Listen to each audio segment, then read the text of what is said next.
The term biotechnology refers to the use of living organisms to modify human health and the environment. Throughout history, we have learned a great deal about the different organisms that our ancestors used so effectively. Increased technology has helped biologists study the organism's cell structure and function, and they have found ways to use these organisms even more effectively than our ancestors.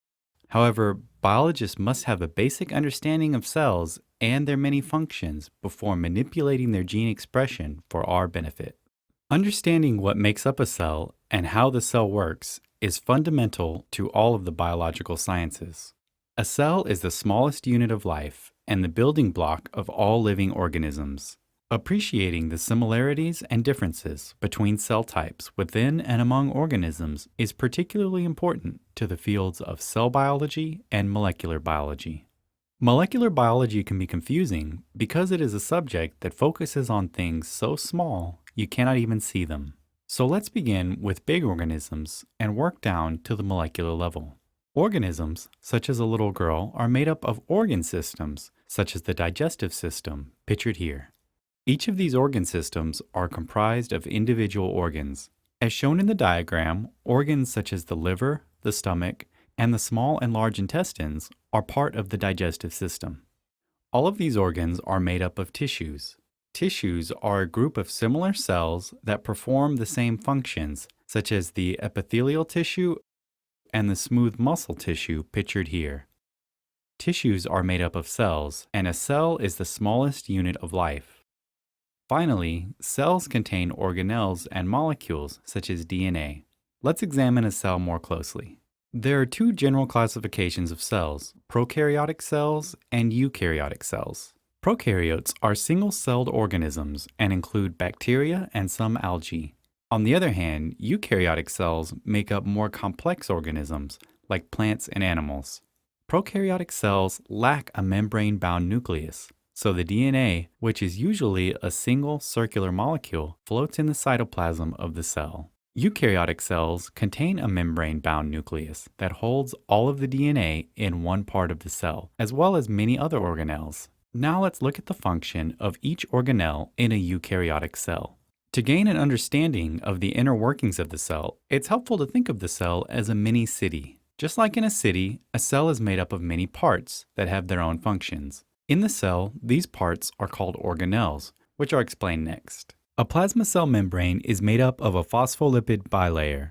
The bilayer surrounds the cell, protecting it, and functions as a gate that allows molecules into and out of the cell. In our city, the cell membrane would be like a large fence surrounding the city that only allows certain molecules to go in and out of the cell. The nucleus is like the Capitol building of the city because it functions as the control center of the cell and houses the genetic information or instructions for what the cell is supposed to do. The mitochondria functions as the powerhouse of the cell by producing the energy the cell needs to perform its duties. This is just like a power plant providing energy for a city to use. The energy currency of the cell is ATP. The ribosomes act as factories which translate the genetic information, or DNA, from the nucleus into usable protein molecules. Proteins do the work in the cell. The Golgi functions as the post office in the cell and packages and modifies the proteins. The endoplasmic reticulum is the highway of the cell. It forms an interconnected network of tubules and vesicles and functions to transport proteins throughout the cell. So those protein-containing vesicles would be like the trucks on the highways of our city. Many of the protein-producing ribosomes are located on the endoplasmic reticulum.